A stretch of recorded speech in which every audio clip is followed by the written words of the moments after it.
Jabiro,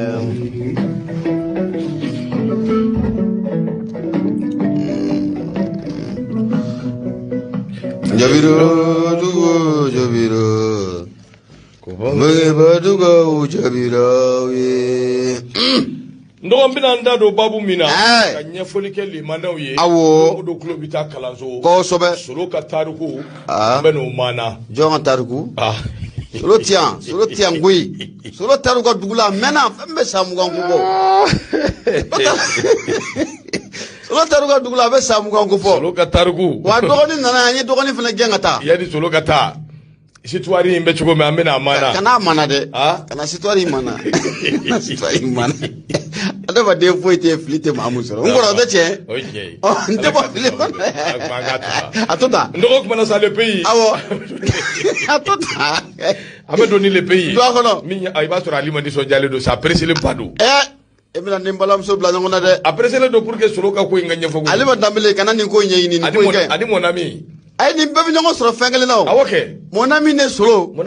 c'est des cousins ma ka inta daya c'est des daya kana te boka kana te boka one father one mother kana te boka awo apas maiga anga fuli biye maiga chambani awo kib maiga azoba minya awekado fasiri ambido nai fasiri minimba ta minya awekado sinayogo jene ka kulubana sinayogo fiye chuko mi ambe sinayogo fu ka sinayogo limando ko le pays awekado kuma kemba kono ulu yesebe imbo yoro mi obetalike awekado awnyere ka presidency awekado 7 day abora yi mois de la solidarité nywande me kalu bay no octobre kalu yi la jora anga to ka haklito nywana wallahi stratégie la ayaw haklito nura fm mo be demela siga fo ite ala anga haklito nywana no be awekado transition onyema ba ko fo no ye awekado ashimiye aso ayi wuli ka joker ka jom mi ngonna na atarabo maye ma mi nga koroni awekado bo mako bela jili awekado no ye doyen daji de bomako wallahi ko ni jetebineke mali kono ni ngalo mi jole fle no ye mois d'octobre le ko ni tambe ka ke nywande me kalu ka fo kere fede awekado o dablali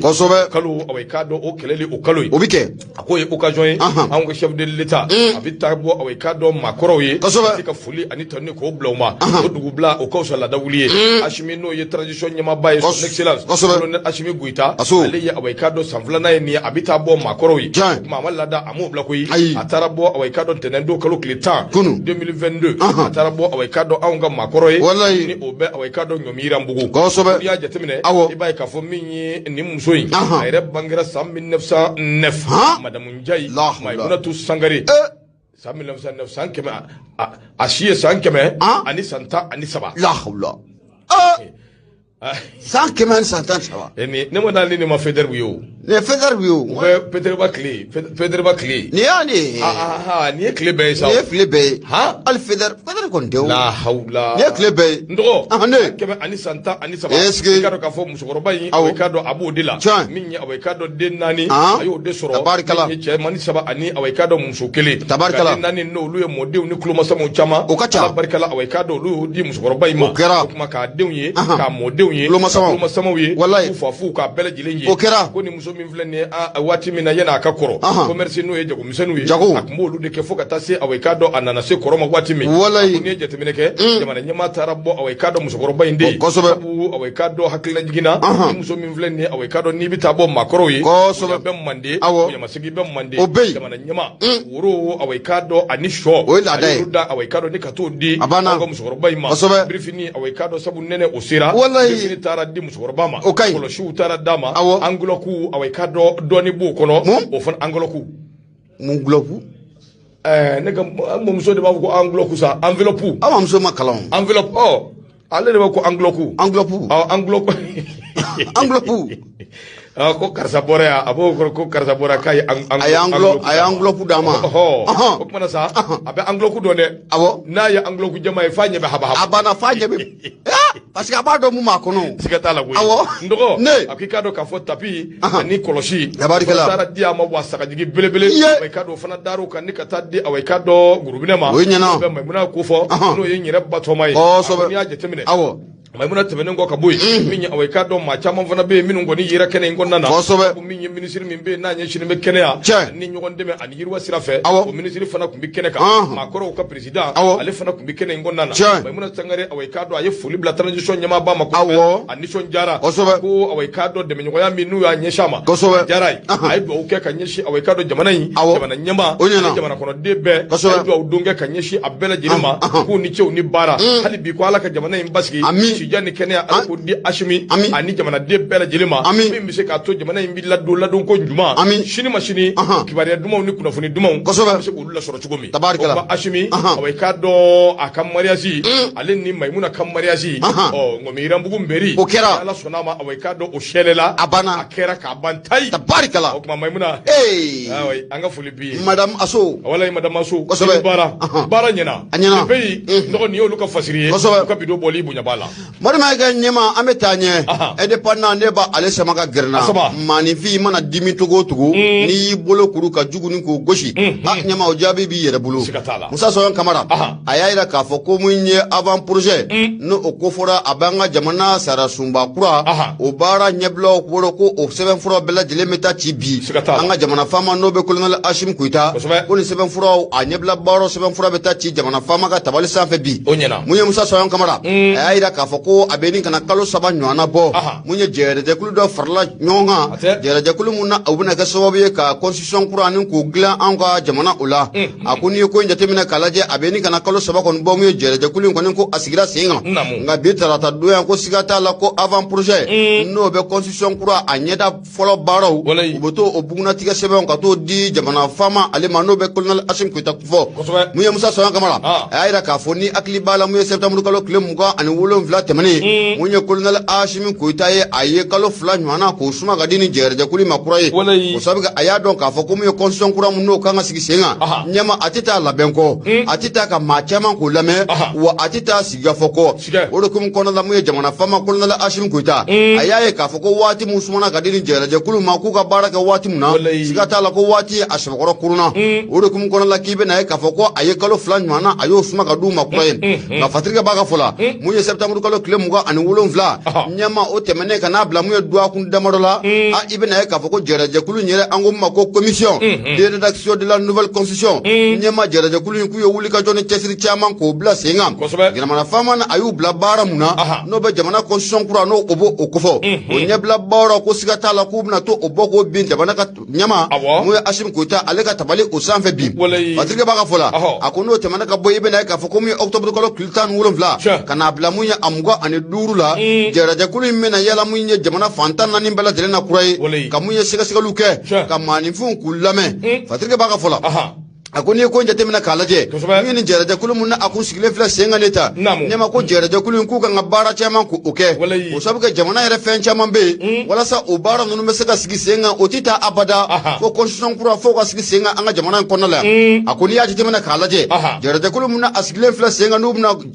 constitution kura ni ka a baaraw ka a laɲɛnamaya ko siga t'a la ko labɛn bɛnw kɛra kan k'a fɔ ko min ye marisi kalo tile 19 mun ye référendum ko o baaraw ko o bɛ kɛ mbala ntala oui ou non nyama ko masikalo kleta ani 9 2023 ko o baara ko o bena timɛ yano o cɛ ko min ye kalo 6 yano o cɛ bena ka fɔ ko jɛrɛjɛkulu dɔ fana kan ka sigi sen kan jɛrɛjɛkulu mun nan ka ma ko autorité indépendante de gestion des élections damuso ko bala nan ka ma ko EJ nyama ale de kan ka référendum baaro bɛɛ lajɛlen ni ka a ɲɛnamaya référendum baaro bɛɛ lajɛlen ni ka a bɛɛ ɲɛnabɔ kalata minnu n'olu kan ka kɛ an ka jamana in kɔnɔ i bena ka fɔ ko EJ de bena a baaro k'u bɛɛ lajɛlen k'o sigi sen kan a ko EJ mun yɛrɛ filɛ nin ɲɛma n'i y'a jateminɛ k'a lajɛ EJ ko a bɛ ti jɔ maa 15 ɲɔgɔnna maa minnu bɛ k'a fɔ k'u hakili juru carilen don kosɛbɛ ɲɛma ko o maa 15 ko o bɛna don a kɔnɔ a ko mɛ ko jɛrɛjɛkulu in gɛlɛya bɛ yɔrɔ jumɛn de la jɛrɛjɛkulu in kabi uti kalo tile fɔlɔ a kun kan ka ye k'a fɔ ko jɛrɛjɛkulu in ko a sigira sen kan nka an bɛ don min na ko bi ko siga t'a la ko jɛrɛjɛkulu in ko a ma se ka sigi sen kan fɔlɔ o ma sɔrɔ dɔwɛrɛ fɛ maaninfinw fɔlen don ɲɔgɔn kɔ EJ ko a bɛna kɛ cogo di politikimɔgɔw ani ka taa fara mun ye jamana marabagaw yɛrɛ kan la société civile k'i bɛna ye k'a fɔ ko gɛlɛya dɔɔni ko o ba a la nka jamana ka constitution kura mun n'o baaraw bɛna boloda a ɲɛmaaya talen bɛ ka kalifa mun ye professeur Fuseni Samake a n'a ka jɛgɛjɛkulu ɲɛma ko siga t'a la nin kalo 3 in kɔnɔna la k'i bɛna ye k'a fɔ k'u ni politique maaw sigira o kumara u ni société civile sigira o kumara wa mun ye Mali fantan naani bɛɛ lajɛlen k'a daminɛ Kaye fo ka taa gosi Kidal ɲɛma u ye nin bɛɛ lajɛlen k'u senɔ ye Bamakɔ faaba yɛrɛ i bɛna ye k'a fɔ k'u ni maa caman kɔni k'u sigira u baro la jamana constitution kura a kan ka sigi sen kan cogo min na mun ye Musa Sayon Kamara hali bi a kumara a y'a yira k'a fɔ nin constitution kura mun a bɛna sigi sen kan nin ko constitution ko a tɛna réviser dɛ ɲɛma ko kura ko o de bɛna sigi sen kan o constitution kura mun a bɛna sigi sen kan a bɛ kɛ sababu ye mun ye jamana an bɛ don 4ème république o kɔnɔna la a ko n'i ye hakilina in jateminɛ k'a lajɛ jamana faama caman tɛmɛna an ka jamana in kɔnɔ i n'a fɔ Alpha Umaru Konate ale tun y'a da gosi nka a ma se ka dayɛlɛ Amadu Tumani Ture ale fana ye da in gosi a ma se k'a yɛlɛ Alhaji Ibrahim Bakari Keita waati tɛmɛnenw fana la ale y'a laɲini k'a fɔ k'a bɛ constitution k'a falen ɲɛma ko a ma ɲɛ sɔrɔ nka maa minnu filɛ fanga la bi kabi uti kalo tɛmɛnen san 2020 olu ye wulikajɔ caman k'o kɛ walasa mun ye révision kura constitution kura ɲɛma ko o baaraw bɛ se ka sigi sen kan cogo min na kunnafoni kɔni filɛ nin an y'a sama ka bɔ indépendant ale kɔnɔ Musa Sayon Kamara ale sɛbɛnnikɛla ye Madu Mayiga ɲɛma i bonya o b'a la n dɔgɔ bonya diyara n ye an ka foli lase Dirisa Kuma ma k'a kuma Abada Dirisa awɔ i k'a dɔn société Madala Kuma frère et fils k'a kuma kanuba belebele don kosɛbɛ an b'a fo a bi Sisɔgɔ Lasana Fofana ninnu bɛɛ bi jamana kɔ kan a bi Sisɔgɔ foli b'u ye n dɔgɔ min ye indicateur a b'o ko 3746 u ko di bi tarata don octobre kalo tile 11 tabarikala min kuma bɛ o de awɔ i k'a dɔn a jamutɛnɛ ko awɔ i k'a dɔn dɛmɛɲɔgɔnya u ka ta ka ɲɛsin Laginɛ ma min ye awɔ i k'a dɔn ni Mali frontière colonel Mamadi Doumbia yɛlɛma awɔ i k'a dɔn a bi ka min kɛ ni anw ye tulo sɛbɛ don wa tari sɛbɛ tulon don de maa kɔni tɛ nin ko ɲɛdɔn i tɔma wa awɔ i k'a dɔn dɔn ma awɔ i k'a dɔn a ka nin dabolo in nin ma faamuya fɔlɔ a ko n'i ye jateminɛ kɛ kunnafoni sira caman ye nin kunnafoni u y'a sɛlɛ dɔgɔkun tɛmɛnen u y'a jira k'a fɔ Guinée awɔ i k'a dɔn olu ka autorité dugudugu ni dugu la dugumala fɛ u y'a ɲini min bɛ se ka to Faransi bɛna dɛmɛɲɔgɔnya ta ka ɲɛsin olu ma cogo min min bɛ tali kɛ awɔ i k'a dɔn Laginɛ ani Mali olu frontière a ko kumana sa n'i ye ko ninnu ta k'u lajɛ kɛlɛ min bɛ Mali awɔ i k'a dɔn Bamakɔ ani Paris ni ɲɔgɔn cɛ i k'a dɔn k'a fɔ diinɛw kelen ka nin ko kɛ min ye awɔ i k'a dɔn Mamadi Doumbia a kelen ka nin ko kɛ sigana caman bɛ yen min kɔni bɛ na n'o y'a sɔrɔ ka tɛgɛ di min dabɔ anw ni Guinée ni ɲɔgɔn cɛ awɔ i k'a dɔn a ko yɛrɛ jɛlen don n'a ko kelen tɛ fifalan dafila ma ye fasirikɛba a ko de siratigɛ la ko n'i y'a jateminɛ ko kunnafoniw y'a jira k'a fɔ journal dɔ bɛ yen min bɛ wele ko awɔ i k'a dɔn journal Afrique Intelligent ko ale kɔni bɔra a y'a jira k'a fɔ min ye awɔ i k'a dɔn gouvernement français Faransikaw ka awɔ i k'a dɔn gouvernement k'a kɔni ye awɔ i k'a dɔn fɔ min bɛ tali kɛ ɲinifɛn min n'o kɛra Laginɛ ɲɛmaw fɛ min bɛ tali kɛ awɔ i k'a dɔn Guinée ale ka frontière ani Mali Faransi bɛ se ka na awɔ i k'a dɔn daga sigi anw dala cogo min anw ni Guinée awɔ i k'a dɔn ka se ka Guinékaw ka se k'olu kisi a ko n'i ye jateminɛ kɛ nin ko in ti dɔwɛrɛ koyi siranw de don sabu Guinée awɔ i k'a dɔn ko groupe jihadistes olu min bɛ k'u sɔn kosɛbɛ anw bara Mali kɔnɔ yan olu kana se ka porokoto ka don Guinée kɔnɔ a na kɛ Guinée yɛrɛ ye fɛɛrɛ min de ye nin ko o de ka se ka awɔ i k'a dɔn Faransi wele Faransi ka n'olu dɛmɛ jɛnti awɔ i k'a dɔn colonel Mamadi Doumbia a ye awɔ i k'a dɔn o min kɛ a na kɛ awɔ i k'a dɔn o de fɔra Faransikaw fana y'a jira k'a fɔ k'olu jɛra n'a ye ko nin ko in min filɛ nin dibi ni dibi la ani tibitaba baara bɛ ka kɛ a mɛnna koyi sabu min ye awɔ i k'a dɔn nanzaraw ka maa minnu bɛ yen n'u bɛ awɔ i k'a dɔn Sénégal caman olu bɛ wuli ka jɔ kɛ ka formation ta ka nin maa kofɔlen ninnu sɛgɛrɛ o de siratigɛ la hali min ye awɔ i k'a dɔn opération Barkhane olu ka maakɔrɔ dɔ bɛ yen o yɛrɛ tun ye awɔ i k'a dɔn ka ɲɛma dɔ ye o siratigɛ la o y'a jira k'a fɔ min ye Doumbouya ye février kalo san 2022 a ye awɔ i k'a dɔn journal Afrique Intelligent ale bɛ k'o de jira ko laɲiniw kɛra o waati ninnu de kɔnɔna na ko n'i y'a lajɛ nanzaraw yɛrɛ ka maa dɔ bɛ yen n'o y'u ka député dɔ ye awɔ i k'a dɔn n'o bɛ tali kɛ Aurélien Santoul ale kɔni tun ye wulikajɔ kɛ k'a jira k'a fɔ min ye awɔ i k'a dɔn nin ko min filɛ nin ale jɛɲɔgɔn n'o bɛ Abo Mangori ko fɔ Abori awɔ i k'a dɔn n'o bɛ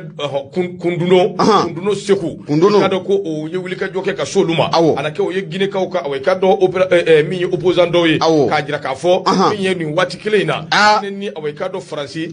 bɛ ka waleya min ta awɔ i k'a dɔn k'olu sɛgɛrɛ a ko Macron ka nin ye mɔliyala koyi Guinée bɛ k'olu gosi a bɛ tila ka dɛmɛɲɔgɔnya ta ɲɛsin awɔ i k'a dɔn Guinée ma Mali frontière la a ko o bɛɛ b'a jira k'a fɔ kuma min fɔra awɔ i k'a dɔn dɔgɔ siga t'a la an kan ka sɛgɛsɛgɛ k'a lajɛ awɔ i k'a dɔn a ka dɔn ni ji ɲɛma jɔlen a ko ka sɔrɔ Guinée ni Mali dun an bɛ dabolo min kan i ko bi ye kura bɛ ka fiyɛ an ni ɲɔgɔn cɛ sabu kɔsɔdani na min ye Mamadi Doumbia n'o bi tali kɛ awɔ i k'a dɔn Guinée ɲɛma ale nana anw ka anniversaire 62 22 septembre ale de ko bɛɛ kun danbɛ ka di ale de ma tile 10 o kɔfɛ anw ka premier ministre ni délégation lahawtani u taara awɔ i k'a dɔn Laginɛ a ko nin ko in ye fɛn min n'a bi maa kamana gɔngo ye sabu hali waati laban ninnu kɔnɔna na CEDEAO ye bere min ta ka Guinée gosi anw yɛrɛ ye wuli ka jɔ kɛ yira CEDEAO la k'a fɔ an t'u kɔ bi an t'u kɔ sini anw b'an sɛlɛ k'an da Guinée nɔfɛ da yi n'a bi ci cogo min a ka ci ten a ko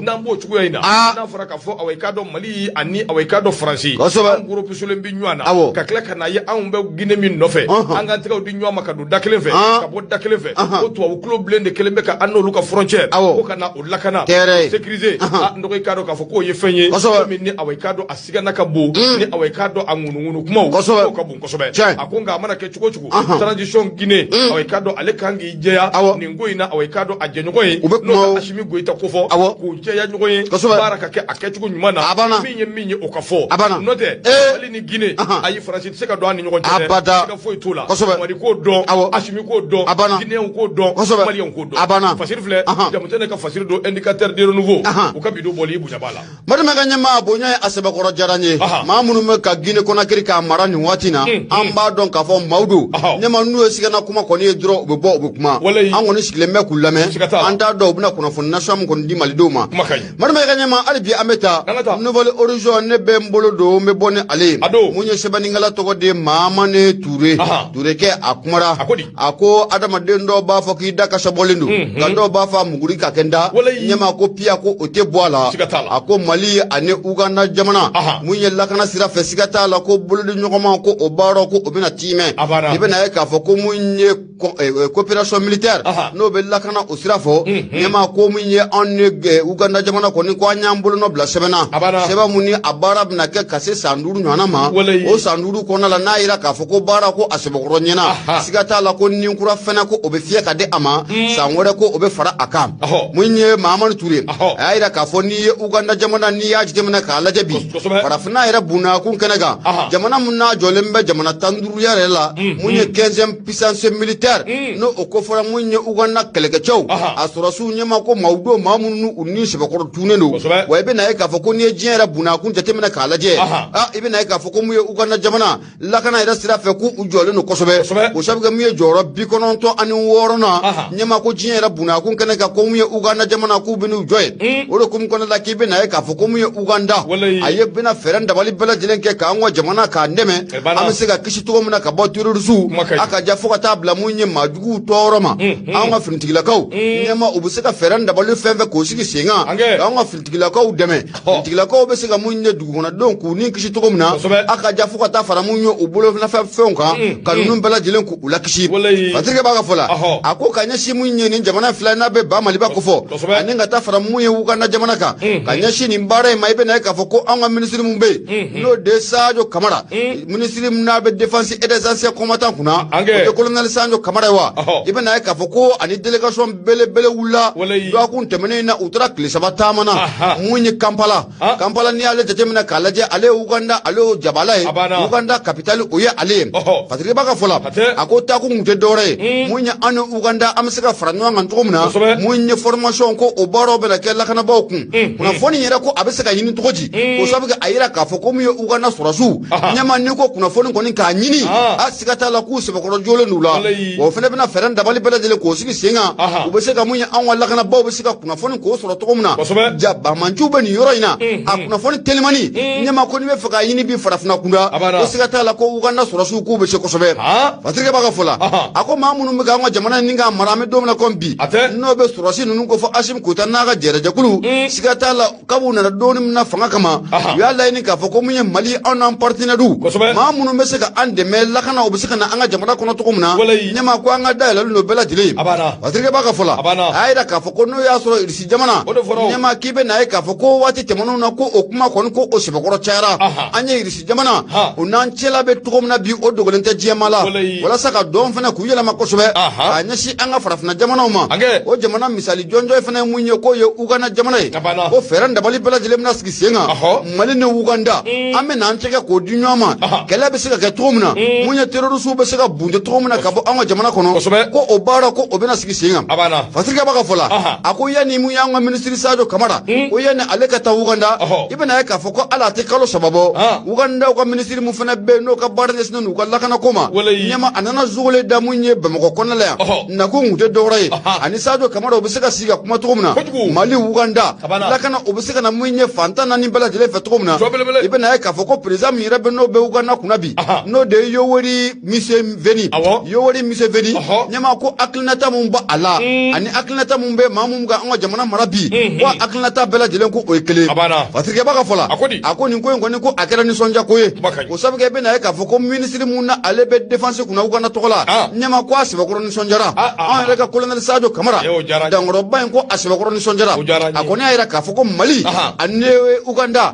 ante ko be na di nyogoma munya surasu be na kala lakana bo be na kala kala era to yalla marama fe on chito la nyama mu ye sanfe kele o fana be se ka no ga to mna aka ja fo ka ta fara mu ye kuna foni jele me se ka soro to mna jatika wale ke ba nunu ka nyama ko o bara ko o bena sigi singa o bara imbala jele ataraka kalfa mamunuma no de ye Uganda ka mamumbe na ale ka bara nyesno ndo Uganda chetala ani Mali ka mamumbe no fana ka bara nyesno Mali chetala o de dogora o colonel Major Musa Kanti ko bara imbala jele taraka kalfa ni maflama ko bela jele ya ira ka fo ko bara mun talen flaka kalfu ma ko sigatala nyama kubu jorofia kusebe la foni fleni anya sama ga bon nouvelle horizon ale kono munye mama ne touré ale sabani gala marume ga nyama ibunya obala ndogo minya Uganda ye uka Bamako o ye Kampala ye minya aweka do Uganda uka capital o de Kampala ye Uganda ko fo alamini ne do ne dugu chama ye no la ko do ne do kerengere ne yala Congo aweka do nyezole dai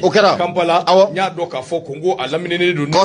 ndogo bole ngoy Sudan di Sud bu fanfe minye Kenya be Rwanda o fana be ba ka fo halu ni Burundi ndara yoro min fana uno fana manja nya ba dira ka fo ye mode ndogo minu ye kele chefaru ye minu bi kele u ba do ka se ko do ba marba fe nyumo o kanga soro numbulu kuma Uganda nanu tiga o dira nyoma e bara nyina ali bi ko ala ka ko ke nyeta la ya jara ale ka fasiri be ambulu koro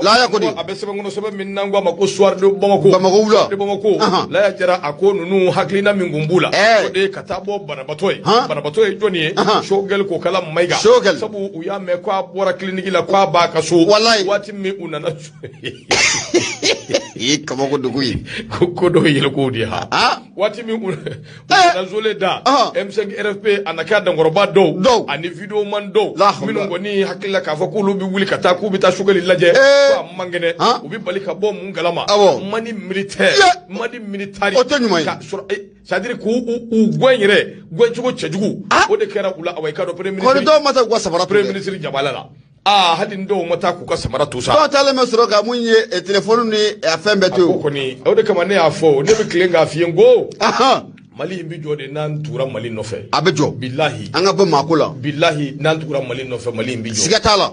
wuli baldu de aben alache abijo koy Allah akibar wuli baldu ndogo ne nga matuyi abana ya to ne bi ma chama ye ni wati laba nungo nano be kule la mko wu nofe vi sheri yanfe ni ndu yanfe billahi abebe burama kelela billahi abebe be ka kelela ko moko ay ma kele da bla o de nyonde ako incroyable mais vrai la ya jara ako ni ngoyi awai kado quartier min be ni awunga premier ministre na be kado repos forcé na bla lembe ala ko ni wati laba nungo nana kwa nya ka fo minya awai kado akaso ikado ko do kera ko minna ye ma chaman ka bana gwa sabu minu gumbe no lu yujo ka ko indabulo laje ni aka kenyen wenyen ikado ulu chama da bali bana tabarikala dungera ni ndo awai kado ma minu be no lu ko lu ye docteur Sokal ko kala maiga lu ye adebe bawye ndo lu ko ni gulila ko bita ka ta bana bato laje aka kenya bi chugodi aka so wa nde be Sokal bi chugodi ikado ka fo ko bita bo Sokal ye akaso ku de théâtre ko kera théâtre ko sabu minya ako balla chugo mi were da bali bana nunu awai kado ku gwena ki bafo ko mal propre ikado ka fo ku gwena te o tiere awai kado Sokal ka dala sabu minya awai kado maminu be no luko ni kumbeka lakada buli awai kado sécurité Sokal ka da awai kado luko ni ajira ka fo ko uti dombi uti don shini ako ni manko fele nu ya jira ula ka fo video manu dedu video manu do an M5 RFP anake o ma yeleke do lu fana be ala sabu famana premier ministre ma kabiri wati min premier ministre nana ko be awai kado transition position rectifiée wati oni nunu de tega obi nyambolo ubi ka fenjama ube ko ke o kuma na sa utale ubi ta bo premier ministre ndo sikata mina ikaro ka fo mami no be no lube ka we ka do premier ministre garder no ya ka garduwe ndo lu ugwengwe ko gwene yire ko kuma ka min fora ikaro ka fo no forui il ne faut plus revenir ici. Il ne faut plus que vous mettiez les pieds ici au domicile pour quoi que ce soit. Akana na ya sen da ya. Kwa akana korobode. Akana uchi. Kana ujo ya ko chogi. Ala kana ke. Ma shi senga na sia. Age. Na bona de. Nyama na bona. We na bon. Me ukman. Ndo. Nyama ukantu yanga to laje. Akata jol laje. Amata laje ke. Mo buka jamana jola aw be mo ko kelela ay so galbe maliko dla amata la jew awo abaka fero ni dabalu tika politique madunga maliko ba tal o kan to ya ngata la je ko ndoko personne indispensable do tra go sama akoni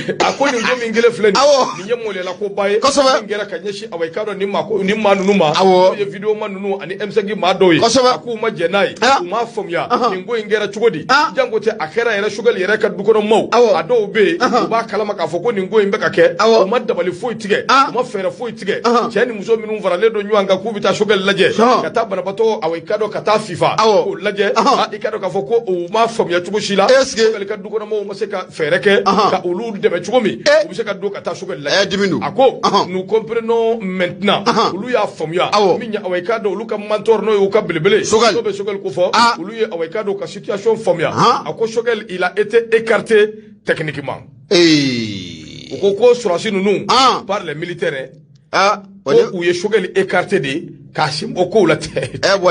techniquement ne fiaw da wulito de ne folo ko da wulito aywa o de forami vora on bo de foko abe se folo ko ya to makala to ko ne ka foko shogal ko ya black ref de techniquement minya pa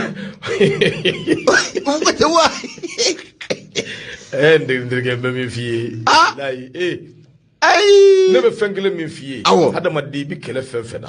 wallahi bo mo ko kele la jamana jo kele abana akeni ala ko kele min bi se ka to jamana bi avancer bo ma ko kono ala yere ba do ya bi la avancer ni kera ma ko ko na bi gele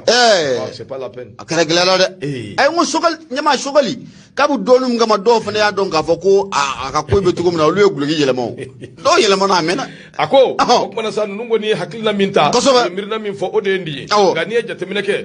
awai kado jiti ku muganzango minya awai kado shogel wati mina annana anake awai kado aye fereni da balu de ke ka ko do buluda minu misika ke sababu yenni awai kado ayereti nya chukushila m5 rfp kono ako de na ke sababu ye shogel yere awai kado ani mado be bilama awai kado o gelel agelele du ni nyoko chako abina fo minya awai kado shogmaru sisoko espoir malikura amk abina fo avocat ani awai kado ibrahim bouakar keta ka ministre koro no be mohamed ali bachiri no bo ko fo yelma madame si kajatu so be vle ku ni shogel awai kado utinwa ngamfo manywa fo me chuko shila sabu lu nyambala chuko mi ani shogel nyambala chuko mi abina fo kelunde sirke bako ako ministre mi be no be ibrahim ikasa maiga nabo ko fo ani mawero de be lu ko ni be ka wuli ka joke ka ufra nywanga ni shogel ka haklina anaka mirina baka awai kado ulude wale fen jama ngoni be min nyefole do nga kuma yoro e mi akoni e jetemene kay baye ka fo min awai kado shogel aka ma minum be no e video manui ni awai kado m5 ma do ndoko ku bita bo shogel e ku gwena de mani military la hawla la jara ka fasiri do ya fara nywanga ma fem fara ka ma fem bo abana mo sebanto do vie droanga kele kanga maliko mo sebanto o de photo koso o de photo sigatala mo sebanto o de photo koso be abana nyama albi ameta nte tezara na le follow tezara nana tezara nana koso be ne tezara ime koso be ate ingadi de koso be ke fe imbalaw benefundi ya do fana bu bolo sa nu o shela la o kadida dere yo fana nene ya koni ay mina mu fie ni ye dire kala Maliker ko ako soyons patients autant Shogel Maïga travaille derrière la transition ne parlons pas très vite abana tiano wuli baldo de ko sobe sigatala avec un mot de fort parce que nous ko il a été écarté techniquement. Bon, allez ka yeta to yi quoi. Voilà, donc il faut qu'en go fam ya do. Kosoba mita. Nyama so de Bamako ne be mbolo de mebona aye. Bilikamboli ijoro odonendo. Munye laya jara ke alibi akmara. Akoko anga sana elen kalambo munumbe nanga mako université. Institut et grande école du Mali. Nyama ko collectif munumbe nango mako docteur vacataire. Sigata la ku sebakoro dimino no wati na. O masoro dogra fe. Ibena ka foko tali labando koni ko okera. Nyama ko akera sababu yeninka collectif de docteur vacataire. Ku sebakoro dimi. Wo yaira ka foni tali labamuno okera. Nyama ku sentala bi wa ku sentala sinim. Fatrike baka fulamme la ya jara kufo. Yaira ka foko kuna fondo koni ko o charila abeni gana clé damado koni obo. O tuna foni koni charle. Ibena ka foko collectif de docteur vacataire des universités instituts et grande école du Mali.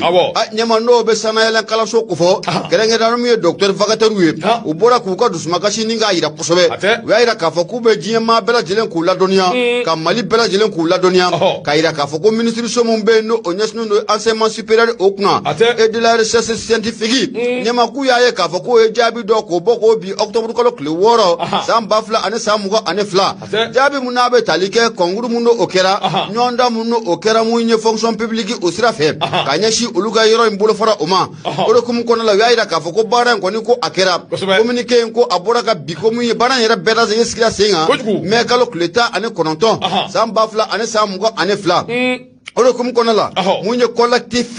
collectif de docteur vacataire. Nyama yaira ka foko ni jabi muno obolen flaka bine. Olutu ira ya kono bi. Wa olutu ira ya kono shinim. Ko shabi ka olu naye ka foko munye magia chama ko okera. Ni ko nguru muno obole dalata. Nyama ko ayira ka foko munye akoma ke klinia okono. Jabi muno obolen flaka benta. Nyama ko ajabi ku maga klinia kono. Olu ye fen mena ko jate mina ala. Mamumbe kananga mako favoritisme. Ka manifu ku kusani nyoy. Ko o chama ko oyira akono. Wakibe na ka foko jabi mira bolen flaka kene tan ani nyonda muno okera nyama ko ajabi ko ta fangale fe oro kum konala munye collectif de docteur vacataire yaira ka foni jabi mun koni no ministre mun be enseignement supérieur et de la recherche scientifique kuna no ba anga sana ila kalamso no ko fo yaira ka foni jabi mun gonna abora ka bi nyama ko lutu ira ko na bi wa olutu ira ko na shinim wa be wole blamuye jabana fama ma no be colonel Ashim ko ta ko fo ko fera bela jelenge ka enquête ku bulga nin ko inkera toji a dugudugo wo ka bela jelen shiro ka ba nye maje munu no olube no olukera ala ma munu be no olukuma nga passé no lutaru yira to sura akona la nyama ko fe no olutna jena bi ko tena jena shini oro kum kona la uka ma munu be no de nyeshino no communication ma no de be docteur Dolo Amidou akoni ayira ka fo ku be jamana gouvernement ko uka feren dabali bela jelen ke ni nywanda mun ko ni no akelen flaka ketta na jabi bora ka bi nyama munye docteur Dolo ani juye ayira ka fo ku tero bi ku tero shini na foni flani anya sama ka bo soir de Bamako ale kono la ye jara ke ale sama ngala madu maga nyama ibunya obala Bakar Toro de bete Amidou Sukodugo Amidou Masondo abika do abebuguni Amidou Sukodugo abeka laje aklubana amba foka wali nyuma fulin tonni lase albi kanubani de meba bela jilema kajiru la ka fo club Nura FM adide kungana Nurado bi kono do ani nani Wilibaldu murumuru duru Sigatala bela silike ka bo awika do jala koroji ko nyumani Wilibaldu 76 33 43 03 ndo minya awika do ambampa angata facilita l'indicateur de renouveau bisho ni sigaka minya awika do sedu jara ale de kumambe sedu ko minya awika do surasi minumbe no be awika do ivarien ko surasu ko fo ma binani ani woro awika do ka fo minya mercenaire ako anga gouvernement ani Abidjan abina fo aminyi ka bengula sade tabarkala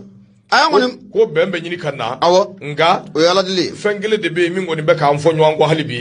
sabu ko yin abo yoro de la ga o te fembai o fana bikla ka nyefo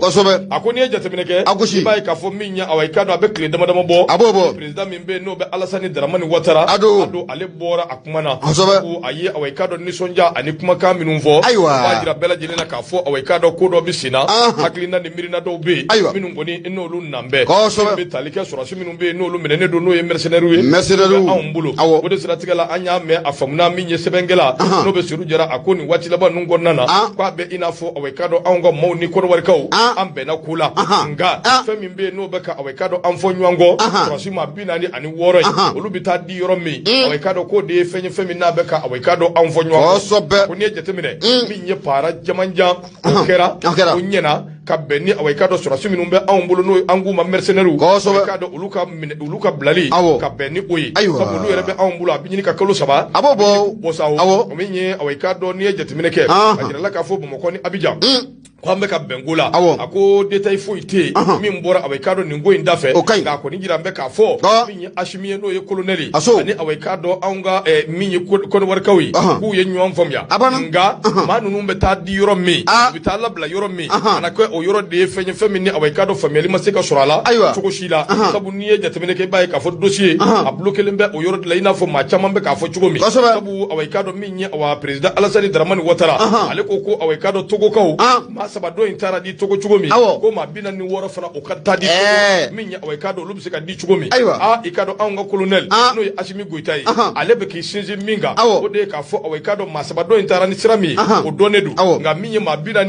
ye olu fana bɛna labila ni sira min ye o fana dɔnnen don kuma k'a fɔ k'u bɛna labɔ ka taa yɔrɔ wɛrɛ kuma ti kɛ dɛ u bɛna Bamakɔ yan a bɛ kɛ Maliba in de kɔnɔ u bɛ di kɔnɔwarikaw ma a bɛɛ bɛ kɛ Maliba in de kɔnɔ a ko de siratigɛ la min ye maa dɔw ye olu kɔni y'a jira k'a fɔ dossier kɔni a bloquelen bɛ yɔrɔ min o de ye nin yɔrɔ in nka min ye awɛ ka dɔn président min bɛ n'a bɛ togokaw ka président ko fɔ min ye awɛ ka dɔn ale ni Alassane Dramane Ouattara u ye ɲɔgɔn ye kabu ka ɲɔgɔn ye kɔfɛ min ye awɛ ka dɔn Alassane yɛrɛ nunkɔrɔla kɛmɛ i b'aw ko didɛgɛ dɔrɔmɛ 10 didɛgɛ ko nisɔndiyalen don a yirala k'a fɔ a ye kuma caman fɔ tɛmɛnenw na a n'a ye kuma minnu fɔ o don ko u tɛ kelen ye farababu ni ɲɔgɔn cɛ kuma bɛ don min ko bi Bamakɔ ani awɛ ka dɔn Abidjan awɛ ka dɔn a bɛ n'a fɔ awa bɛnkan sɔrɔla ha fasiriw de y'a fɔ Seydou Diarra ale ka fasiri don a ko libération des militaires ivoiriens le gouvernement et Abidjan serait parvenu à un accord mais un point divise indicateur du renouveau indicateur du renouveau a cakɛla an b'o fo ɲɛmaa mun ye Ousmane Konté a fana sɔgɔlen na nin waati na Faransi kɔnɔna la k'a ka foli bɛ ne ye ko a denkɛ ko bete o fɔ ka d'a kan mon ami a ko mon ami a y'o fana fɔ ka d'a kan a y'o fɔ kɛ wala Ablaye Mayiga an ka foli b'a fana a bɛ Gana de wala a ka ɲi ayi ni min fɔra ka d'a kan dɔrɔn o fɔ dɔrɔn a ba kɛlɛ ko ye o awɔ a ka ɲi a ka ɲi a banna Alex Kalambiri a kumana Mali tribune o kɔnɔ Alex Kalambiri Alex yɛrɛ Alex ka fasiri fɛn man ja ten kosɛbɛ koyi Alex yɛrɛ kumalen no bi dɛ Mamadou de Lakamani a bɛ Nantes Mamadou de Lakamani Nantes an b'a fo an ka foli b'a ye kosɛbɛ bisimila Alexis Kalambiri a kumana Mali tribune o kɔnɔ jɔ dɛ a ko la radio ne fonctionne pas sur le site c'est vrai an bɛ ka fɛɛrɛw sigi sen kan a bɛna fonctionner sisan baara bɛ ka kɛ ni Ala ka jɛ ye Alex Kalambiri a ko k'an ka taa Segu ɲɛmaa i bɛna ye k'a fɔ ko mun ye tigɛtoli kelen ale bɛ tigɛ bɛɛ lajɛlen ni k'o tiɲɛ mun ye ONT mun n'o o bɛ Segu ɲɛmaa ko siga t'a la k'u bolo minɛna bɔrɔ kɔnɔ wa siga t'a la k'u bolo o minɛna mun ye wagabonya yɛrɛ la Alexis Kalambiri a y'a jira k'a fɔ ko min ye direction régionale des transports terrestres Martin Minke et Flivio de Segu no o kofɔra direction mun o ɲɛsinnen don duguma bolimafɛn ko ma ani ka taa fara fo ka taa fara mun ye jisira ko ma u ka bolofara mun n'o bɛ Segu kaw fɛ yen ɲɛmaa ko siga t'a la k'u bolo ko a minɛna bɔrɔ kɔnɔ o ma sɔrɔ dɔ wɛrɛ fɛ mun ye faux dédouanement ɲɛmaa k'i bɛna ye k'a fɔ k'u y'o de kɛ u yɛrɛ kan ka baara mun k'o kɛ u bɔra o baara de kɔnɔ ni ka taa douaniers ka baara ɲɛmaa ni ka to o baara ni ka to o kɛ u ye faux dédouanement k'o baara k'o sigi sen kan musaka min yɛrɛ n'o o kan ka sɔrɔ o dédouanement sababuya la o kan ka taa mun ye douanier maaw ka wakane kɔnɔ nka a yira k'a fɔ ɲɛmaa ko o wari ko a ma se a kabako fa dunuya fa fara nga ba Mali kuma ka ɲi Alex Kalambiri a y'a jira k'a fɔ ko min ye direction régionale des transports terrestres Martin et Flivio de Segu ɲɛmaa k'i bɛna ye k'a fɔ k'u ye ko kɛ ko min n'a bɛ maaninfinw k'u sɛbɛkɔrɔ gan an ka jamana in kɔnɔna la yan a bilalen don baara mun na u bɔra o baara kɔnɔ pewu baara mun bɛ yen k'a fɔ ko a talen ma ka kalifa an ka douaniers ma ɲɛmaa i bɛna ye k'a fɔ ko nin direction régionale ɲɛmaa k'u ye o baara k'o kɛ fatigɛba ka fɔ la mun ye Alex Kalambiri a ko i bɛna ye k'a fɔ ko ninnu ye douaniement faux dédouanement de kɛ bolimafɛn dɔw bɛ a yira k'a fɔ k'u ye kashew ka mawga kashe ka anyagami duanya gwa kashew ani ka tafara mawga siantiru ka nyama ko sebakoro nyami wala samunye bulma fendo be olube sika deduma tukumna ka so mu duanya te foi kala mala o do kum kono la kibe na e ka fo ko mu duanya nyama show mamu no oba kunabi nyama ko sika tala agile juru charle no kosobe ayaye ka fo ko ni bara mu ne akele flani nyama ko atita nyangili ko ko ye fode duanya ma e pi fina ka klega mo ka kashe nyama ka kashe ka nyami ani siandriu ka segi oka enyama o fenye mali saria buna kun kenaka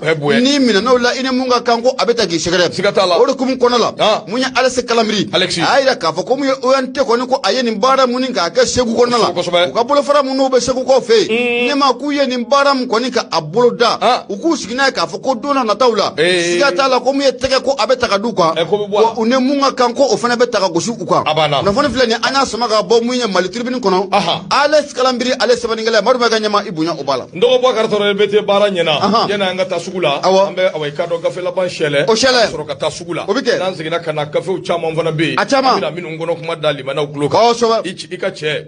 abeki laje abeki lame e terike ije nyokoyi mi ko jibi sako wajibi sako di jibia ache vle na tuma do lama grand frère on ensemble eni jon jibi ani jon be ai mi ko jibi ani gausu be ensemble ani sakaba ulu ale ni gausu ni sakabaw ay ni kelen na ne be ko ulu miko ale ka jibi ka ko nu jibi ngani amu mila atinye wala jibi ngani amai atinye ale fe ka ke chuko mi na ku mekete on bien atinye on bien voilà jibi ya comprend ibe fe ka ke trop na tikete ne on comprend on est bien flo voilà abdamna on est bien solo jibi ko to di solo e biala jibi ko to di e fana bala jibi ko to di jibi be ga fuje man ko de la mais jibi ko amaka ko ta orduru de law awa me e bala solo ay solo tala solo tala jibi ndiko koro Boubacar Dabo min ye awai kado zeniti bale Boubacar Dabo akumambe ambe Boubacar foka wali mando nu ye angoro de ani jibu bela jile awai kado Boubacar Dabo ani association des cités nguna di Mali mamari Fofana ndoko nunu ye kabako wede mamari Fofana ngoni uyi le patriotes wode Mamari Fofana yi Mamari Fofana hali shi tamashien ati o te Mamari Fofana kungulu la ani koro Dabo wa do lu mena dro ko pentad luka kameko te do ni de mbo vie de eski Boubacar awai kado Boubacar ito amado Dabo ngoro akumana awai kado gouvernement transition tokola ko yelmali awai kado ko kanga kete akoni jetemeneke kabri au juin galo klita anekele en 2021 min ye gouvernement min flena be shugol ko la mayga ko gouvernement ko fo asigira sangele kalo saba limugwa aninani ambo de labi fo wajibi anga awai kado anya manabo kunu laje kana billaje akrito shinina ko min ye muso nani ani che mugwa ani kele ulu de ben gouvernement na am do mena ko be min ya awai kado ministre min be na nya shine be administration territorialement ale de ko ni wuli ka joke ka bla shugol ko kala mayga ale nola sabu ale ko ni afari mande ala ga bi fasiri ka ba ko ako fa kan laje kinya ma jole na yelma ko ke ko lo girimbo minum bi se ka to awai kado fenja mambe wati min no se to fleni transition ka wati la na be awai kado jamana ngangoka ngere ni ala kala to wati laje min bi se ka to yelma bi ke o kwanye shi o ko ma akoni e jete meneke ni ngo yin fe min ni siga tisekele ne ote ala bu shogel ale be doni mena ko bi hakli be malila nga min ya ka kenea sine do awai kado hakli bola kosobe temen bela jileka mana be doni mena ko bi akofa ka laje min ye awai kado kala taw wati usira sabu min ye awai kado fenjama be minu labe ne doni wati laba nungo nana yango te min ye awai kado awnga vie constitutionnel se ka do kono chukumbi ko kalu dama ko de be anno che mali bi na wuli ka joke ka laje awai kado min ye wa surasu ye fanga yel mali minge ambise ka bla awai kado demokrasi fanga kono chugumi o yel mali min no lu bolo daledu awai kado fo mawde ka nyini minum ba don ni ka dona ka minum bise bara inge chugula ko se ka ta awai kado ni ka bla bara ina ka bara ke bunya ani karama ka ke ukono ko halibi min ya awai kado ni ngonu num bela jele siga temina e kado ka fo min gouvernement min be anguna bi anga na nywa nege akama shulule do akama nyingine do sabu ma chama be gouvernement ngono bi ndoko min ye jey o de to ka jey ako ministry do be ikado luka yeta amanja koyi sabu ubedoni mina ko bi ndo kelembe ka uyerebla away kado tieni jugu de sirafe mafia jugu ukembe ka uyerebla usira de fe kana soro nya away kado mado be minu ngoni ka wulika jonu ka chesiri o madugo mashila akok mana fa kalaje ka maudeta minu motivele du minu mba don koyi mana bo sirafe abiseka kumbe chugomi ko sirafe société civile ko sirafe maliko ani maliko ka ni fenve nyeshina awma abiseka kumbe chugomi de ango gouvernement be tabulo minga ko ko sigata la koyi misiri minu mba kono udonedu minu ya doka dona kari lu place be minu mi chamanjela lu place be minu yere ta don fieu fana away kado ba ango gouvernement na fo itala away kado obe donedu akok mana fere de kanyini sabu minye wati na tawla ko do be allaba bi balaka wulika koyi abokede cher mon cher fora de mon cher une solution à la vie chère. Vie chère konia. Dama vie chère inflani o ete malikile o diabedi. Mais fora ko solution. Do le keleme go ku keleke bria suno. No diabedi. Ndoko ko vie chère. Way kado be fam be fe. Mana malika problème be. Anga way kado siraba minumbe no lo be ka ke sababuye. Anga way kado minambo be se kado jamana ngono. Ulu bela jele kanga laje. Akok mana saminya way kado ambe tabulo minga ko bi. Sika tala. Fo ere touche do ka ke yel mali do ka buluda. Nyeshi way kado anga gouvernement ma. Note ndoko kado ka laba ko abigela ko. Abdoulaye Mbaïga kale sinzi anola ministre minu kanga wele kanga na barake uluka na telela to biseka barake chugomi mi biseka to awekado ambe lafia note ndoko ka kuma kachade sabu minye awekado décembre kalo kana do janvier la tension do bolo dambe anga fereke yelmanu kake anga kwada kwala nonde amanyine akuma kachade ala ka ni sabo akoni jita munko bokare dabu ko fasiridu nyama atita munko abada gouvernement jamana sharti ila kuti wa ka yelema wa bi yelema ministre do be enu ma furanga boy karado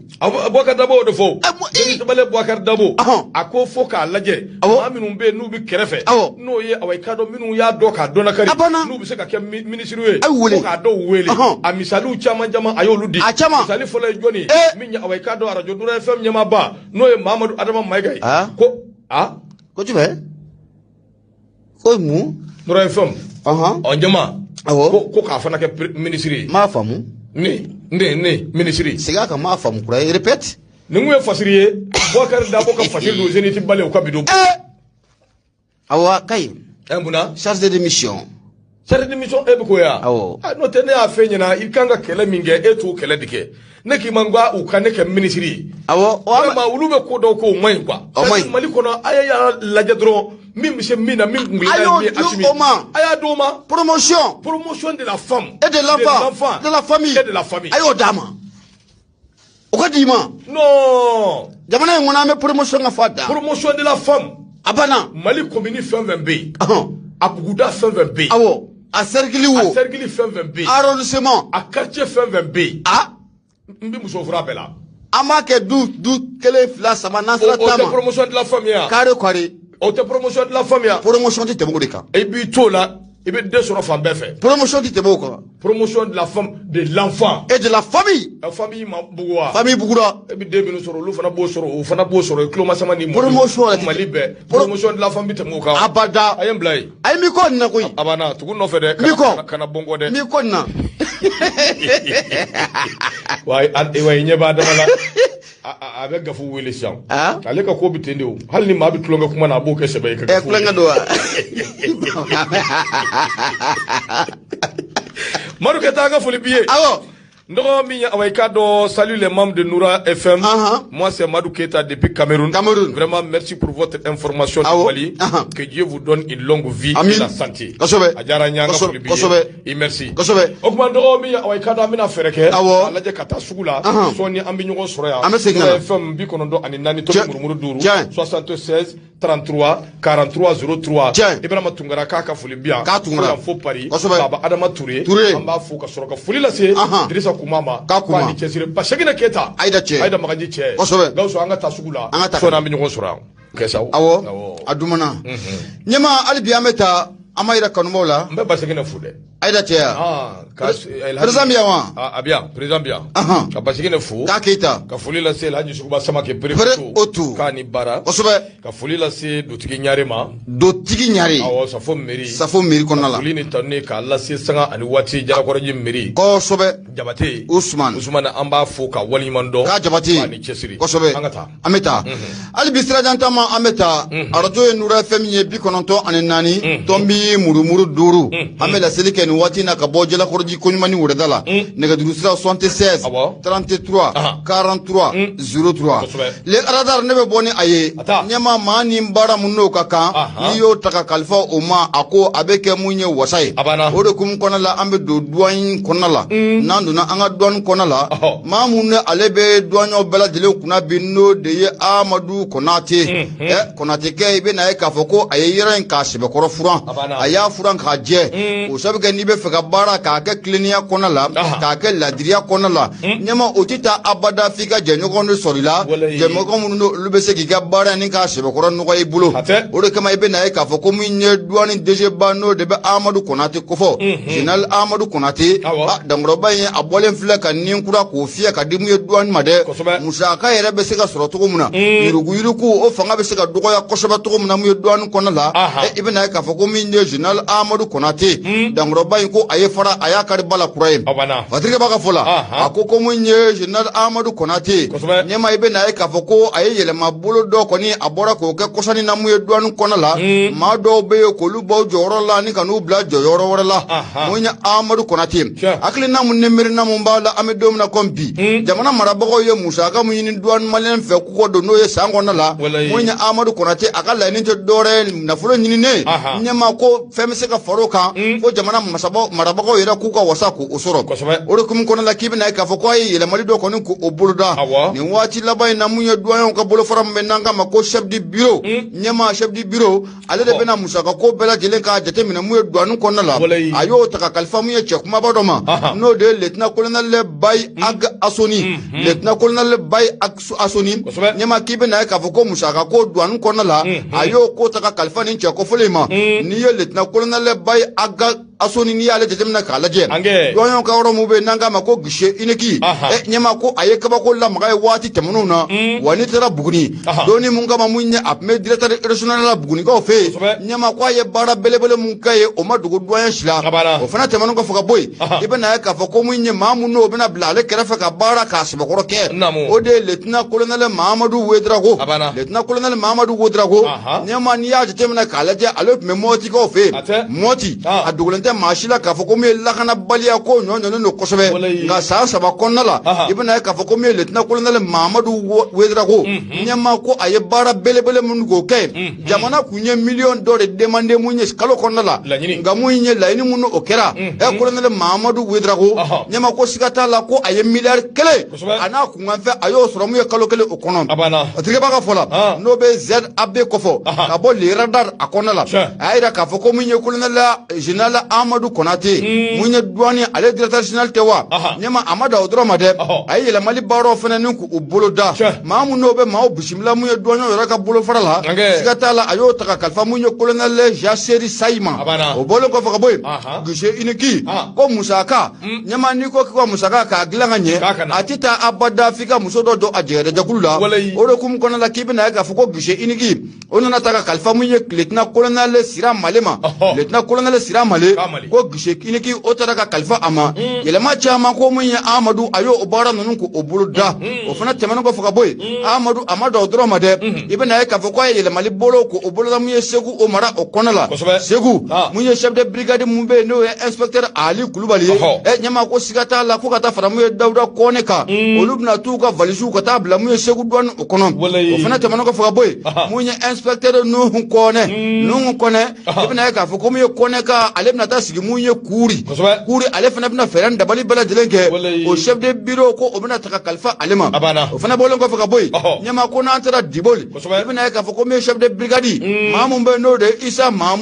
Musa Mamoudou Kamara o yemina taka kalfa ale fana ma o fana mana boy nema ko yela mali chama ne kera douane ko na la me dom na kombi laini nunte dore munye douane laini munno keru fe jamana marabagaw bolo musaka mun ku ko lado sangono munye obiseka sanele sura to muna chama musaka faro o ka to muna ko ye directeur général de la douane no be général Amadou Konate ko fo o ya ale akna tay o de kama ko ye ni la mali bara nunu ku obuluga na foni flani anya sama ga bo aradar konala ZAB ale sabaningala ibunya obala ndo amaika don aradar bi fo wala nyumando aradar les reporters godi les reporters minya amaika don jango kulubali ade kumambe jango godi ndo amaika don ne reka commune abe commune de ko fo abofo ngata amaika don commune 2 la sigida flana amaika don sigida flana anga la mairie mimbe no be centre secondaire d'état civil na ba ko fo ala ni amaika don la sana dugure ni amaika don ajenyo la sana no be amaika don parfumerie gandour mo ko fo ndo minya amaika don nga meri akera kura puli tabarikala anya bo amana na baraw yere damne bamana koti bulungono dengele ni bashi mama na bu ke fenye ndogo iba tanfari singono ni tanga iba bela jele shele ka beshi ira centre secondaire d'état civil hippodrome commune de district de Bamako jongo ala akura yara minya aweka do nouvelle parfumerie gandour mofe ala ni aweka do la sana dugure de nyuma do sababu minya aweka do promoteur baye la sana scolaire universitaire to wakoro alasani edugure akoni eje temene ke ko nyere bela jele no ba inauguration ko fo akera juma do temene karo kle wulumvla no ye octobre kaloy akene ka mer mimbe na be commune de mer ko fo cheikh abanyari ade kumbi kene ngona o temene ngo ka boy nouvelle parfumerie gandour de Mali minya away kado alasani dugure adi Côte d'Ivoire ka nouvelle parfumerie gandour Jean Zari bela jele kumbi kene ngona mer délégué no kulubali ale kumbi directeur général mimbe na be groupe scolaire et universitaire Tubakoro Alassani dugure ko fo no be kaba jop ko fo ade fana ko bikene ngonna ko ni ni ngo be jate mine minya away kado mer délégué no kulubali ale ka fola ni ngo min flene away kado na kera kurayaliye yi million jama away kado ayo debo ko do refe teke di nyoma mimbe na be away kado communauté de district de Bamako ale ni nouvelle parfumerie gandour olu ni nyanje ye fuli ni tonni lase sababu nyuma mano be Alassani dugure ko fo chamindo away kado ko disi dambe away kado fembo chaman disila ki chesiri ka wuli ka joke min bise ka to away kado ayrebi wasa soro ga min away kado faso de ko wasa ya away kado ani dungona fenye akode siratigala ngo min fleni fendo femini anafaka bun kosobe min bi talike merima kwa bike sobuye angu mogobe meri sugu minna kata mariage ukala minum be flana kula yelma minum bi away kado kura ni kula kana ko gela kana manda do kumala yani kana mashida do kumala kana mashida do kana mashi sitoko tia commune de district de Bamako ne reka commune do kere ne la hippodrome ndo meri ko ni kura yara o strategala na kura yara mogobe ko kura wala saki deuxième ou troisième ani follow ko utina nyere bo ko minya away karo la ebe ko se do ma de quartier ani population bela jele ko ni ngoni unisonja yoroye wakabe oluka foli anuka tanni wala se away kado aw bela jele ma nunka away kado kumadu ako de strategala ya hakil na jiginke so de nyuma yere bi talike sira minga ani kanga temeni sira minuye ko o de strategala minya away kado mer délégué aya jira ka fo minya away kado am aka partenaire ani away kado minya lasara dugure ku yo de famya o de kera sobuye o be ka bara chama o be ko ke no ye nyumawi lasana malo away kado ani sukoro ani kado fanjama be o dira de so batoma be ye fenye femini abi man ni sonja ako kuma na école so chama min bi bulu ani be ka away kado de men minge kenya sirafe ani yere ka actiminu be ni be ko ulu ke to jamana ka away kado nyeta be se ka sabati ro be se ka yiri wa chugomi lasara dugure away kado dandila wa fuli biye ako de stratégie la minya away kado a famuyera ka yira ka fo minye awa cadre de vie population yere ka away kado nyena bo chababu nyena bo chugo se ka yelma chugo mi lafia ko ni hakila ka ho lafia bolo dola hakila ka fo away kado partenariat mimbe ulu ni société nouvelle gandour parfumerie gandour ni nyanje ko udona na tawla ko bina hakili ka bo ka mirna u chamanta mi se ka to shini machine bara bi se ka ke fenja manga ina fo kala ina fo kenya ina fo away kado sania ananyo na chama ko minye président directeur général minye groupe scolaire et universitaire Tubakoro la sana dukure no be away kado kaba job ko fo ale ko ni mana ko soba sabu ayeta si blake job ka nyeshi away kado belebele ma kaba job la sana dukure ko fo la sana ere abangere 1965 akere yoro mi oye Tubakoro la sana ama walande ay no ma wala la sana mata ko la wallahi nga beto ko woro bi koy aba woro bi lasana bɛ tubabu kan fɔ dɛ n ka cɛ. Diɲɛ jamana jumɛn bɛ yen ko lasana se ma se yɔrɔ min na bi. tubabu kan min fɔ bi hali ka université dɔw ta fɔ. Walayi. A ko lasana Dukure. Lasana. Min ye awɛ ka dɔn a ma wala nka a ye école so kɔni. A y'o jɔ. A y'o cari awɛ ka dɔn Mali fan naani caman. Yɔrɔ caman na. Awɔ. A ko de siratigɛ la min ye awɛ ka dɔn lasana. K'a daminɛ 2014. Ka na san bi donni minɛ i ko bi. L'école min bɛ a n'a jɛɲɔgɔnw sera ka minnu don école la. U ka walanda ta a bɛ école 500 bɔ. Ni k'i b'a wari fara ɲɔgɔn kan. A bi 500 millions 500 a b'o bɔ. Min ye awɛ ka dɔn parfumerie Gandu. O maa min bɛ n'o ye Jean Zali. Ale yɛrɛ ye kuma ta waati min ale kɔni y'a jira k'a fɔ ko nin ko in kɔni kɛra nisɔndiya ko ba ye. Walayi. A bɛnn'u ma bi a diyar'u ye sini. Kosɛbɛ. A yɛrɛ ye kunnafoni di kɛnɛ kan kunnafoni min kɛra sababu ye. Awɔ. Ka maa bɛɛ nisɔndiya sabu a y'a jira k'a fɔ. Ale ni a jɛɲɔgɔn n'o ye Lasana Dukure. Lasana. Ni Lasana sababu la. Olu kɔni bɛ ka hakili jagabɔ kɛ. K'a lajɛ don n'a nataw la. Min ye clinique. K'o jɔ k'o di fantanw ma. Clinique pour les pauvres. Lasana. Dukure. A ko ye hakilina de ye. Ale sigalen t'a la fiyewu. A bɛ don n'a nataw la. A bɛ kɛ. A bɛ waliya. Sabu Lasana yɛrɛ cɛsirilen don. O bɛ kɛ. Lasana yɛrɛ bɛ baara minnu na o dɔnnen don. Lasana yɛrɛ ka hakilinata ye min ye. Dukure. N'a ka laɲini ye min ye o dɔnnen don. Kosɛbɛ. O tuma min ye Lasana Dukure. Alasani Dukure. Ala ni ale sababu. N dɔgɔ i k'a dɔn k'a fɔ min ye anw ka mairie. Sigida filanan commune 2. A kurayara.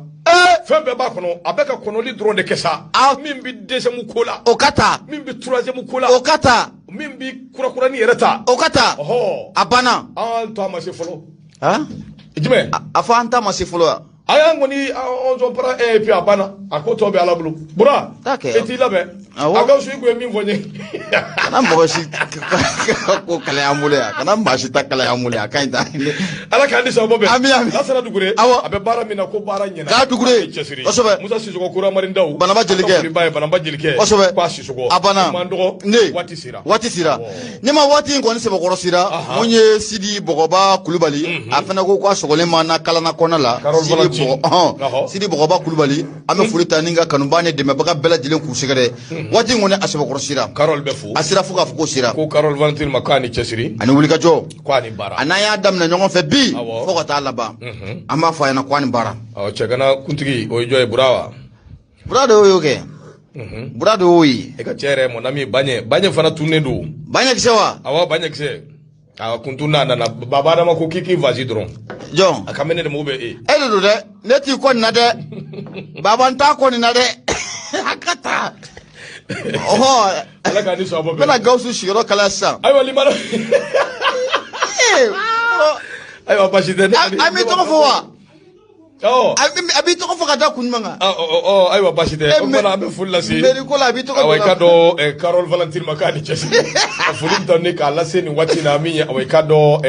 Yakuba Gindo. K'a ni baara. Christophe Sisoko ka fo. K'a Sisoko. Min ye Ami Mariko. Awɔ. Ka taa se awɔ i ka dɔn Ina Arama. An bɛ nin bɛɛ fo. Kosɛbɛ. Nɛgɛw tun bɛ Gawusu Keyita de bolo. Jata. Gaston de Fer. Awɔ. Kumaso in kɔnɔ min ye awɔ i ka dɔn Facebook. Awɔ. Ale tun bɛ Burama Traoré bolo Jo Bɛrɛ. Kosɛbɛ. Amu Kamara Mɔden. Ale don. Kumaso in kɔnɔ min ye awɔ i ka dɔn hali bi Boubacar Traoré. Ne. Bete. Kosɛbɛ. Ani ka dɔn Maimunatu Den Gafu Jɛman ka Madu. Dakantigi. Madu Mayiga. O don dɛ. Ala sɔnna sini. I ni Abu Safunɛ a bɛ ɲɔgɔn sɔrɔ yan. O bɛ kɛ o. Ka sɛlɛ. Masha Allah. Bɛɛ fo ka bɛɛ waleɲuman dɔn. A kɛto b'a la. Sala Ala Mahamadu. A k'an bɛn sini.